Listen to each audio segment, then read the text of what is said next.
ಎಲ್ರಿಗೂ ನಮಸ್ಕಾರ.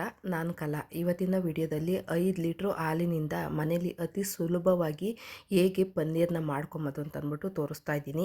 ನಾನು ಪನ್ನೀರ್ ಮಾಡ್ಕೊತಾ ಇದ್ದೆ, ಹಾಗಾಗಿ ವಿಡಿಯೋ ಮಾಡೋಣ ಅಂತ ಅಂದ್ಬಿಟ್ಟು ಮಾಡಿದ್ದೀನಿ.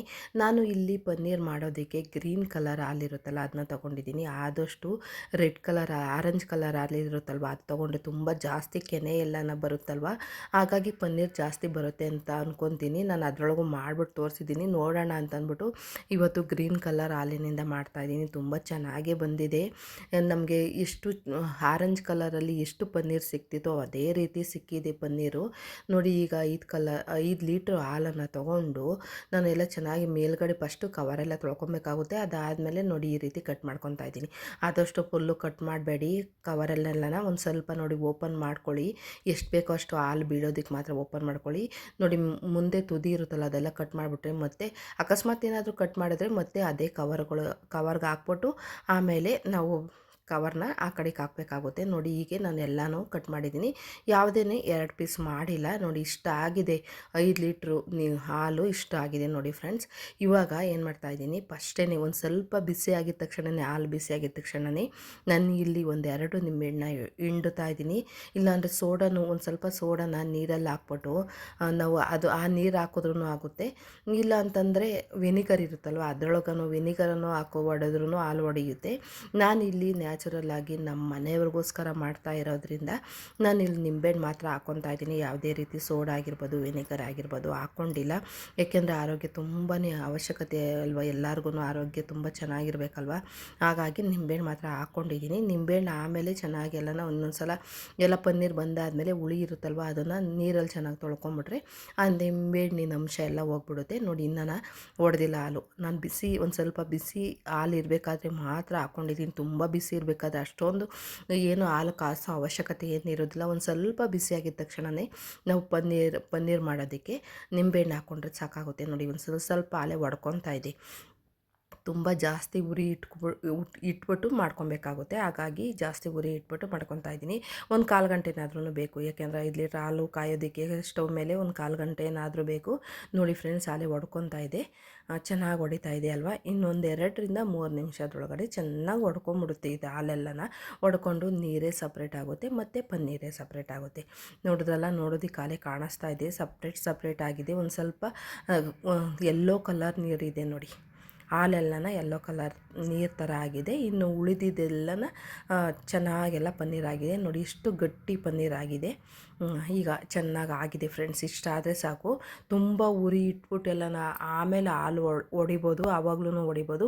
ಆದರೆ ಒಂದು ಸ್ವಲ್ಪ ನಮಗೆಲ್ಲನ ಗ್ಯಾಸ್ ಒಂದು ಸ್ವಲ್ಪ ಉಳಿಸ್ಬೇಕು ಅಂತ ಅನಿಸಿದ್ರೆ ಒಂದು ಸ್ವಲ್ಪ ಬಿಸಿ ಇರಬೇಕಾದ್ರೇ, ಹಾಲು ಬಿಸಿ ಇರಬೇಕಾದ್ರೇ ನಾವು ನಿಂಬೆಹಣ್ಣು ಆಗಿರ್ಬೋದು, ಇಲ್ಲ ವಿನಿಗರ್ ಆಗಿರ್ಬೋದು, ಇಲ್ಲ ಅಂದರೆ ನಾನು ಹೇಳಿದ್ನಲ್ಲ ನೀರಿಗೆ ಒಂದು ಸ್ವಲ್ಪ ಸೋಡಾನ ಚೆನ್ನಾಗಿ ಎಲ್ಲನ ಕಲಿಸ್ಬಿಟ್ಟು ಅದನ್ನು ಮಿಕ್ಸ್ ಮಾಡಿಬಿಟ್ಟು ಹಾಲಿಗೆ ಹಾಕಿದ್ರೂ ಅದನ್ನು ಸಹ ಹೊಡ್ಕೊಳ್ಳುತ್ತೆ. ನೋಡಿ, ಎಲ್ಲ ಕಾಣಿಸ್ತಾ ಇದೆ ಪನ್ನೀರ್ ಯಾವ ಥರ ಇದೆ ನೋಡಿ. ನೋಡಿ, ಚೆನ್ನಾಗಿ ಹಿಂಡಿದ್ರೆಲ್ಲ ನೀರೆಲ್ಲ ಬಿಟ್ಕೊತಾ ಇದೆ. ಇಷ್ಟು ಈಗ ಆಗಿದೆ. ಈ ಥರ ಇದ್ದರೆ ಸಾಕು. ಇವಾಗ ಆಗಿದೆ. ಇವಾಗಲೇ ಬಿಸಿಯಾಗಿಯೇ ನಾವು ಆರಾಮಾಗಿ ಬಸಿಬೋದು. ಆದರೆ ಒಂದು ಸ್ವಲ್ಪ ಜಾಸ್ತಿ ಇರೋದ್ರಿಂದ ನಾನು ಒಂದು ಅರ್ಧ ಗಂಟೆ ಆಗಿಯೇ ಪಕ್ಕದಲ್ಲಿ ಇಟ್ಟಿದ್ದೆ. ಯಾಕೆಂದರೆ ಒಂದು ಸ್ವಲ್ಪ ಬಿಸಿಯೆಲ್ಲ ಚೆನ್ನಾಗಿ ಆರಿಕೊಳ್ಳಿ, ಆಮೇಲೆ ನಾನು ಬಸಿಯೋದಕ್ಕೆ ಚೆನ್ನಾಗಿರುತ್ತೆ ಅಂತ ಅಂದ್ಬಿಟ್ಟು ಆ ಥರ ಇಟ್ಟಿದ್ದೆ. ನೋಡಿ, ಎಲ್ಲ ಹಾಗೇ ತಕ್ಕೊಂಬಿಡ್ಬೋದು, ಕೈಯಿಂದಲೇ ತೆಗಿಬೋದು, ಅಷ್ಟು ಚೆನ್ನಾಗಿದೆ ನೋಡಿ. ನೋಡಿ, ಇದೇ ರೀತಿ ತಕ್ಕೊಬೋದು. ಇವಾಗಲೇ ಇನ್ಸ್ಟೆಂಟಾಗಿ ತಗೊಬೋದು. ಇನ್ನೊಂದು ಅರ್ಧ ಗಂಟೆ ಬಿಟ್ಟು ನಾನು ಆಮೇಲೆ ಬಸಿತೀನಿ ಎಲ್ಲನ. ನೋಡಿ, ಇಷ್ಟು ಚೆನ್ನಾಗಿ ಕಾಣಿಸ್ತಾ ಇದೆ ಪನ್ನೀರ್. ಎಷ್ಟೊಂದು ಬಂದಿದೆ ನೋಡಿ, ಒಂದು ಅರ್ಧ KGಗಿಂತ ಜಾಸ್ತಿ ಬಂದಿದೆ ಫ್ರೆಂಡ್ಸ್. ಇವಾಗ ಪನ್ನೀರು ಆರಾಮಾಗಿ ಮನೇಲಿ ಮಾಡ್ಕೊಬೋದು. ನಾನು 5 ಲೀಟ್ರ್ ಹಾಲಿನಿಂದ ಎಷ್ಟು ಸುಲಭವಾಗಿ ನಾವು ಪನ್ನೀರ್ ಮಾಡ್ಕೊಬೋದು ಅಂತ ಅಂದ್ಬಿಟ್ಟು ಇವತ್ತು ತೋರಿಸ್ತಾ ಇದ್ದೀನಿ. ನೋಡಿ, ಈಗ ವೈಟ್ ಪಂಚೆ ತೊಗೊಂಡಿದ್ದೀನಿ. ಯಾವುದಾದ್ರೂ ಒಂದು ವೈಟ್ ಬಟ್ಟೆ ಆಗಿರ್ಬೋದು, ಆ ಥರ ಯಾವುದಾದ್ರು ತೊಗೊಳ್ಳಿ. ನಾನು ಒಂದೇ ಸಲ ಪನ್ನೀರ್ ಮಾಡೋದಕ್ಕೆ ಇದನ್ನೆಲ್ಲ ಸುತ್ತಬೇಕಲ್ವ, ಹಾಗಾಗಿ ಪಂಚೆಯನ್ನು ಕಟ್ ಮಾಡಿಲ್ಲ, ಹಾಗೇ ತೊಗೊಂಡಿದ್ದೀನಿ. ನೋಡಿ, ಈಗ ನಾನು ಸಿಂಕ್ ಹತ್ರ ಇಟ್ಬಿಟ್ಟು ಒಂದು ಪಾತ್ರೆಗೆ ಸಿಂಕ್ ಹತ್ರ ಇಟ್ಬಿಟ್ಟು ಅದ್ರ ಮೇಲ್ಗಡೆ ಪಂಚೆ ಹಾಕ್ಬಿಟ್ಟು ಇವಾಗ ಬಸ್ಕೊತಾ ಇದ್ದೀನಿ ನೀಟಾಗಿ. ನೋಡಿ, ಎಷ್ಟು ಚೆನ್ನಾಗಿ ಕಾಣಿಸ್ತಾ ಇದೆ. ಒಂದು ಅರ್ಧ ಗಂಟೆ ಆಗಿದೆ, ಚೆನ್ನಾಗೆಲ್ಲ ಬಿಸಿಯಾಗಿದೆ. ಯಾಕೆಂದರೆ ಕೈಯಲ್ಲೆಲ್ಲ ಒಂದು ಸ್ವಲ್ಪ ಮುಟ್ಟೋದಕ್ಕೂ ಆಗಬೇಕಲ್ವ. ಇಲ್ಲಿ ಸಿಂಕ್ ಹತ್ರ ಇಟ್ಟಾಗ ಒಂದೇ ಸಲ ಡೈರೆಕ್ಟಾಗಿ ಎಲ್ಲ ನೀರು ಹಾಕೋದು, ಬಿಸಿ ನೀರೆಲ್ಲ ಇರುತ್ತಲ್ವ, ತುಂಬ ಬಿಸಿ ಇದ್ದರೆ ಪೈಪೆಲ್ಲ ಇದಾಗುತ್ತೆ ಅಂದ್ಬಿಟ್ಟು ನಾನು ಒಂದು ಅರ್ಧ ಗಂಟೆ ಆದಮೇಲೆ ಹಾಕ್ಕೊತಾ ಇದ್ದೀನಿ. ಇವಾಗ ನೋಡಿ, ಕೈಯಲ್ಲೇ ಮುಟ್ತಾ ಇದ್ದೀನಿ. ಯಾಕೆಂದರೆ ಬಿಸಿಯೆಲ್ಲ ಒಂದು ಸ್ವಲ್ಪ ಆರಿದ್ದಲ್ವ, ಹಾಗಾಗಿ ಬಿಸಿ ಇರಬೇಕಾದ್ರೆ ಮುಟ್ಟೋಕ್ಕೋಗ್ಬೇಡಿ. ತುಂಬಾ ಅದು ಜಾಸ್ತಿ ಬಿಸಿ ಇರುತ್ತೆ, ಕೈಯೆಲ್ಲ ಸುಟ್ಬಿಡುತ್ತೆ, ಅಷ್ಟು ಬಿಸಿ ಇರುತ್ತೆ. ಮುಟ್ಟಕ್ಕೆಲ್ಲ ಆ ಥರ ಹೋಗಬೇಡಿ. ಒಂದೇ ಸಲ ನೀವು ಪನ್ನೀರ್ ಹೊಡೆದಿದ್ದ ತಕ್ಷಣವೇ ನೀವೇನಾದರೂ ಶೋಧಿಸ್ಬೇಕು ಅಂತಂದರೆ ಆ ಥರ ಬಿಸಿ ಎಲ್ಲನ ತುಂಬ ಬಿಸಿ ಇರುತ್ತೆ, ಮಾಡೋಕ್ಕೆ ಹೋಗಬೇಡಿ. ಇಲ್ಲಿ ಅರ್ಧ ಗಂಟೆ ಆಗಿದೆಯಲ್ವ, ಹಾಗಾಗಿ ಇವಾಗ ನೋಡಿ ಒಂದು ಪಂಚೆ ಇದೆಯಲ್ಲ, ಆ ಪಂಚೆ ಒಳಗಡೆ ಪನ್ನೀರ್ ಇದೆ. ಆ ನೀರು ಹಾಕ್ಕೊತಾ ಇದ್ದೀನಿ ನಾನು, ಹಾಗೇ ತೊಳಿತಾ ಇದ್ದೀನಿ, ನೀಟಾಗಿ ಕ್ಲೀನಾಗಿ ತೊಳ್ಕೊತಾ ಇದ್ದೀನಿ. ನೀವು ಡೈರೆಕ್ಟಾಗಿ ಒಳ್ಳೆ ನೀರು ಹಾಕ್ಬಿಟ್ಟು, ಈಗ ಫಿಲ್ಟ್ರ್ ನೀರೆಲ್ಲ ಹಾಕ್ಬಿಟ್ಟು ತೊಳೆಯೋದಾದರೆ ಪನ್ನೀರನ್ನು ಒಂದು ಡೈರೆಕ್ಟ್ ನೀರಿಗೆ ಹಾಕ್ಬಿಟ್ಟು ಆಮೇಲೆ ಬೇಕಾದ್ರೆ ತೊಳಿಬೋದು. ಇಲ್ಲಿ ನಾನು ನೆಲ್ಲಿ ನೀರೇ ಹಾಕ್ತಾ ಇರೋದ್ರಿಂದ ನೋಡಿ, ಈಗ ಪಂಚೆ ಇದೆಯಲ್ಲ, ಪಂಚೆಲೆ ಚೆನ್ನಾಗಿ ಪನ್ನೀರೆಲ್ಲನ ನೀಟಾಗಿ ಎಲ್ಲನ ಕಟ್ಬಿಟ್ಟು ಆಮೇಲೆ ನಾನು ವಾಶ್ ಮಾಡ್ಕೊತಾ ಇದ್ದೀನಿ. ನೋಡಿ ಎಲ್ಲ ಕಾಣಿಸ್ತಾ ಇದೆ, ವೈಟ್ ಕಲರೆಲ್ಲ ಆಗ್ತಾಯಿದೆ ನೋಡಿ. ಆ ಥರ ಎಲ್ಲ ಚೆನ್ನಾಗಿ ಒಂದು 2ರಿಂದ 3 ಸಲ ವಾಶ್ ಮಾಡ್ಕೊತೀನಿ ಫ್ರೆಂಡ್ಸ್. ನೋಡಿ ಕಾಣಿಸ್ತಾ ಇದೆ ಎಷ್ಟೆಲ್ಲ ವೈಟ್ ಆಗ್ತಾಯಿದೆ. ಪನ್ನೀರು ತುಂಬ ಹುಳಿ ಬಂದ್ಬಿಡುತ್ತೆ. ನಾನು ನಿಂಬೆಹಣ್ಣು 2 ಹಿಂಡಿರೋದ್ರಿಂದ ತುಂಬ ಹುಳಿ ಬರುತ್ತೆ, ಹಾಗಾಗಿ ಚೆನ್ನಾಗೆಲ್ಲ ವಾಶು ಆಗುತ್ತೆ, ನೀಟಾಗಿ ಪನ್ನೀರ್ ಆಗುತ್ತೆ. ಹಾಗಾಗಿ ಈ ಥರ ವಾಶ್ ಮಾಡ್ಕೊಳ್ಳಿ, ತುಂಬ ಚೆನ್ನಾಗಿರುತ್ತೆ. ಈ ಟಿಪ್ಸ್ ಇಷ್ಟ ಆಗುತ್ತೆ ಅಂತ ನಾನು ತಿಳ್ಕೊತೀನಿ. ನೋಡಿ ಎಷ್ಟೊಂದು ಪನ್ನೀರ್ ಕಾಣಿಸ್ತಾ ಇದೆ. ಒಂದು 2ರಿಂದ 3 ಸಲ ಎಲ್ಲ ನೀಟಾಗಿ ನಾನು ತೊಳ್ಕೊಂಡಿದ್ದೀನಿ. ಇವಾಗ ಚೆನ್ನಾಗಿ ಹಿಂಡ್ಕೊಬೇಕಾಗುತ್ತೆ, ತುಂಬ ಚೆನ್ನಾಗಿ ಹಿಂಡ್ಕೊಳ್ಳಿ. ನೋಡಿ ಎಷ್ಟೊಂದು ಕಾಣಿಸ್ತಾ ಇದೆ ಪನ್ನೀರ್, ನೋಡಿದ್ರೆ ಗೊತ್ತಾಗ್ತಾ ಇದೆ ಅರ್ಧ KGಗಿಂತ ಜಾಸ್ತಿ ಪನ್ನೀರ್ ಇದೆ. ಇವಾಗ ಎಷ್ಟು ಸಾಧ್ಯವಾಗುತ್ತೋ ಅಷ್ಟು ಕೈಯಲ್ಲೇ ನಾನು ಹಾಗೇ ಹಿಂಡ್ಕೊತಾ ಇದ್ದೀನಿ. ಯಾಕೆಂದರೆ ನೀಟಾಗಿ ತೊಳೆದಿರೋದ್ರಿಂದ ಬಿಸಿನೂ ಇರೋದಿಲ್ಲ. ನಾನು ಒಂದು ಅರ್ಧ ಗಂಟೆ ಬಿಟ್ಬಿಟ್ಟು ಚೆನ್ನಾಗಿ ಹಾಲೆಲ್ಲ ಒಂದು ಸ್ವಲ್ಪ ಆರಾದಮೇಲೆ ಮಾಡ್ಕೊತಾ ಇರೋದ್ರಿಂದ ಕೈಯಲ್ಲಿ ಆರಾಮಾಗಿ ಮುಟ್ಬೋದು. ಒಂದು 2ರಿಂದ 3 ಸಲ ತೊಳೆದಿರೋದ್ರಿಂದ ಎಲ್ಲ ಚೆನ್ನಾಗೆಲ್ಲ ತಣ್ಣಗಾಗಿದೆ. ಇವಾಗ ಎಷ್ಟು ಸಾಧ್ಯವಾಗುತ್ತೋ ಅಷ್ಟು ನೀಟಾಗಿ ಚೆನ್ನಾಗಿ ನೀರೆಲ್ಲ ತೆಗಿಬೇಕಾಗುತ್ತೆ. ಆ ಪನ್ನೀರಲ್ಲಿರೋ ನೀರೆಲ್ಲ ತೆಗೆದ್ಬಿಟ್ಟು ಆಮೇಲೆ ನಾವು ಸೆಟ್ ಮಾಡೋದಕ್ಕೆ ಬಿಡಬೇಕಾಗುತ್ತೆ. ಸಾಧ್ಯವಾದಷ್ಟು ನಾನು ಇವಾಗಲೇ ಎಲ್ಲ ನೀಟಾಗಿ ತಕ್ಕೊಂಬಿಡ್ತೀನಿ. ನೋಡಿ ಈ ಥರ ಎಲ್ಲ ನೀಟಾಗಿ ಹಿಂಡ್ಕೊಂಡ್ರೆ ಸಾಕಾಗುತ್ತೆ. 1-2 ನಿಮಿಷ ನೋಡಿ ಈ ರೀತಿ ಹಿಂಡ್ಕೊಂಡು ಅದರೊಳಗಿರೋ ನೀರಿನ ಅಂಶ ಎಲ್ಲ ಹೋಗುತ್ತೆ. ನೋಡಿ ಎಲ್ಲ ಚೆನ್ನಾಗಿ ನೋಡಿ ಈ ಥರ ಎಲ್ಲ ಬಟ್ಟೆ ಯಾವ ಥರ ಹಿಂಡ್ತೀನೋ ಅದೇ ಥರ ಹಿಂಡ್ಕೊಂಡಿದ್ದೀನಿ. ಪಂಚೆ ಆದಷ್ಟು ಕ್ಲೀನಾಗಿರೋದು ತೊಗೊಬೇಕಾಗುತ್ತೆ. ನೋಡಿ ನೋಡೋಣ ಹೇಗಿದೆ ಅಂತಂದ್ಬಿಟ್ಟು. ನೋಡಿ ಎಲ್ಲ ಹುಡಿಯಾಗಿ ಕಾಣಿಸ್ತಾ ಇದೆ, ಒಂದು ಸ್ವಲ್ಪನೂ ನೀರಿನ ಅಂಶ ಇಲ್ಲ. ನಾನು ನಿಂಬೆಹಣ್ಣ ಶೋಧಿಸ್ಬಿಟ್ಟು ಹಾಕ್ಬೇಕಾಯ್ತು, ಒಂದೊಂದು ಬೀಜ ಎಲ್ಲ ಇದೆ ಹಾಗೆಯೇ ಹಿಂಡ್ಬಿಟ್ಟು ಒಂದು ಸ್ವಲ್ಪ ಅರ್ಜೆಂಟಲ್ಲಿದ್ದೆ, ಹಾಗೆಯೇ ಹಿಂಡ್ಬಿಟ್ಟೆ. ಒಂದು ಸ್ವಲ್ಪ ಬೀಜಗಳೆಲ್ಲ ಇದೆ, ಆದಷ್ಟು ತೆಗೆದಾಕ್ತೀನಿ, ಇದ್ದರೂ ಏನೂ ಆಗೋದಿಲ್ಲ. ನೋಡಿ ಈಗ ನೋಡೋದ್ರೊಳಗಡೆ ಎಲ್ಲ ಬೀಜಗಳೆಲ್ಲನ ತಕ್ಕೊಂಬಿಡ್ಬೋದು. ಅದ್ರ ಬದಲು ಒಂದು ಲೋಟಕ್ಕೆಲ್ಲನ ಹಿಂಡ್ಕೊಂಡ್ರೆ ಅದೇ ರಸ ಹಾಕಿದ್ರೆ ಸಾಕಾಗುತ್ತೆ. ನೋಡಿ ಈಗ ಸೆಟ್ ಮಾಡ್ಕೊಬೇಕಾಗುತ್ತೆ. ಹುಡಿ ಆಗಿದೆ. ಇದ್ರೊಳಗೇ ನಾವು ರಸಗುಲ್ಲನ ಬೇಕಾದರೆ ಮಾಡ್ಕೊಬೋದು. ಹಂಗೇ ರಸಗುಲ್ಲ ಮಾಡಿಕೊಂಡ್ರೆ ಇವಾಗೇನೋ ಇದನ್ನು ಪನ್ನೀರನ್ನ ಸೆಟ್ ಮಾಡೋ ಅವಶ್ಯಕತೆ ಏನಿರೋದಿಲ್ಲ. ನೋಡಿ ಹೀಗೆ ಪಂಚೆ ಮೇಲ್ಗಡೆ ಚೆನ್ನಾಗಿ ಗಟ್ಟಿಯಾಗಿ ಒಂದೇ ಸಮನಾಗಿ ನಾವು ಒತ್ತಬೇಕಾಗುತ್ತೆ. ನೋಡಿ ಈ ಥರ ಪ್ರೆಶ್ ಮಾಡಿಕೊಂಡು ಪನ್ನೀರ್ನೆಲ್ಲನ ಸಮನಾಗಿ ಎಲ್ಲ ಒಂದು ಸ್ವಲ್ಪ ದಪ್ಪ ಸಣ್ಣ ಎಲ್ಲ ಮಾಡಬೇಡಿ. ಆದಷ್ಟು ಎಲ್ಲ ಕಡೆಯೂ ನಾವು ಎಷ್ಟು ಹರಡಿ ಇಡ್ತೀವೋ ಪನ್ನೀರನ್ನು ಅಷ್ಟೂ ಫುಲ್ಲು ಒಂದೇ ಸಮನಾಗಿ ಅಷ್ಟೇ ದಪ್ಪನಾಗಿ ನಾವು ಮಾಡ್ಕೊಬೇಕಾಗುತ್ತೆ. ನೋಡಿ ಈಗ ನಾನು ಸಮನಾಗಿ ಒಂದು ಬಾಕ್ಸ್ ಆಕಾರದಲ್ಲಿ ಮಾಡಿ ಇಟ್ಕೊತಾ ಇದ್ದೀನಿ. ನೋಡಿ ಈ ಥರ ಸೆಟ್ ಮಾಡ್ಕೊಬೇಕಾಗುತ್ತೆ, ತುಂಬ ಈಸಿ. ರಾತ್ರಿ ಟೈಮ್ ಮಾಡಿಕೊಂಡ್ರೆ ನಾವು ಬೆಳಗ್ಗೆ ಅಷ್ಟೊತ್ತಿಗೆಲ್ಲ ನೀಟಾಗೆಲ್ಲ ಸೆಟ್ ಆಗುತ್ತೆ. ನಾನು ಇವಾಗ ಮಾಡ್ತಾ ಇರೋದು ರಾತ್ರಿನೇ, ಬೆಳಗ್ಗೆ ಅಷ್ಟೊತ್ತಿಗೆಲ್ಲ ನೀಟಾಗಿ ಸೆಟ್ ಆಗಿರುತ್ತೆ. ಈಗ ಅದೇ ಪಂಚೆ ಇದೆಯಲ್ವ, ಅದೇ ಪಂಚೆಯಲ್ಲಿ ಸುತ್ತಿಡ್ತಾ ಇದ್ದೀನಿ. ಒಂದು ಸ್ವಲ್ಪ ನೋಡಿ ಮುಂದೆ ಎಳ್ಕೊಂಡೆ, ಯಾಕೆಂತಂದರೆ ಪಂಚೆ ಫುಲ್ಲು ಕವರ್ ಆಗಲಿಲ್ಲ, ಹಾಗಾಗಿ ಒಂದು ಸ್ವಲ್ಪ ಎಳ್ಕೊಂಡೆ. ಆಲೇ ಒಂದು ಸ್ವಲ್ಪ ಸೆಟ್ ಆಗ್ತಾ ಇದೆ, ನೀಟಾಗೆಲ್ಲ ಸೆಟ್ ಆಗ್ತಾ ಇದೆ. ನೋಡಿ ಈಗ ಇದು ನೋಡಿ ಇವಾಗ ಆಯಿತು, ಈಗ ಕರೆಕ್ಟಾಗಾಯಿತು ಪಂಚೆದು ಒಂದು ಲೆವೆಲ್ಗೆಲ್ಲ ಕರೆಕ್ಟಾಗಾಯಿತು. ಇದೇ ರೀತಿ 4 ಕಡೆಯೂ ನಾವು ನೀಟಾಗಿ ಪಂಚೆನ ಕವರ್ ಮಾಡಬೇಕಾಗುತ್ತೆ. ಒಂದು ಬಟ್ಟೆ ಆಗಿರ್ಬೋದು ಏನಾಗಿರ್ಬೋದು ಕವರ್ ಮಾಡ್ಕೊಬೇಕು. ನೋಡಿ ಈ ಥರ ಎಲ್ಲನ ನೀಟಾಗಿ ಬಟ್ಟೆ ಎಲ್ಲನ ಈ ಪನ್ನೀರ್ ಮೇಲೆಲ್ಲನ ಒಂದೇ ಲೆವೆಲಾಗಿರಬೇಕು. ಇಲ್ಲಾಂತಂದರೆ ನಾವು ಹೆಂಗೆ ಒಂದು ಸ್ವಲ್ಪ ಉಂಡೆಗಟ್ಬಿಟ್ಟು ಎಲ್ಲನ ಪಂಚೆ ಆಗಿರ್ಬೋದು ಒಂದು ಬಟ್ಟೆ ಆಗಿರ್ಬೋದು ಉಂಡೆಗಟ್ಬಿಟ್ಟು ಮಾಡೋಕ್ಕೋದ್ರೆ ಅದು ಹಂಗೇ ಆಗುತ್ತೆ. ಹಾಗಾಗಿ ಒಂದೇ ಸಮನಾಗಿ ಕರೆಕ್ಟಾಗಿ ನಾವು ಮಡಚಬೇಕಾಗುತ್ತೆ ಬಟ್ಟೆನ. ನೋಡಿ ಈ ರೀತಿ ನಾನು ಕರೆಕ್ಟಾಗಿ ಒಂದೇ ಸಮನಾಗಿ ಮಡ್ತಾ ಇದ್ದೀನಿ. ನೋಡಿ ಎಲ್ಲನ ಈ ರೀತಿ ಎಲ್ಲನ 4 ಕಡೆಯೂ ಬಾಕ್ಸ್ ಆಕಾರದಲ್ಲಿ ಮಡ್ಚಿಡ್ತಾಯಿದ್ದೀನಿ. ತುಂಬ ಈಸಿ, ಬೇಗನೆ ಮಾಡ್ಕೊಬೋದು. ಆದರೆ ಒಂದು 3ರಿಂದ 4 ಅವರ್ ಆದ್ರೂ ನಮಗೆ ಬಾಕ್ಸ್ ಆಕಾರವಾಗಿ ಏನಾದರೂ ಪನ್ನೀರೆಲ್ಲ ಬೇಕು ಅಂತಂದರೆ ಸೆಟ್ ಮಾಡೋದಕ್ಕೆ ಬೇಕಾಗುತ್ತೆ. ಇಲ್ಲ ಅಂತಂದರೆ ಒಡೆದ್ಬಿಟ್ಟು ಒಂದೇ ಸಲ ರಸಗುಲ್ಲ ಎಲ್ಲ ಮಾಡಬೇಕು ಅಂತಂದರೆ ಹಾಲೆಲ್ಲ ಒಡೆದ್ಬಿಟ್ಟು ಒಂದೇ ಸಲ ಪನ್ನೀರ್ ಮಾಡ್ಕೊಬೋದು.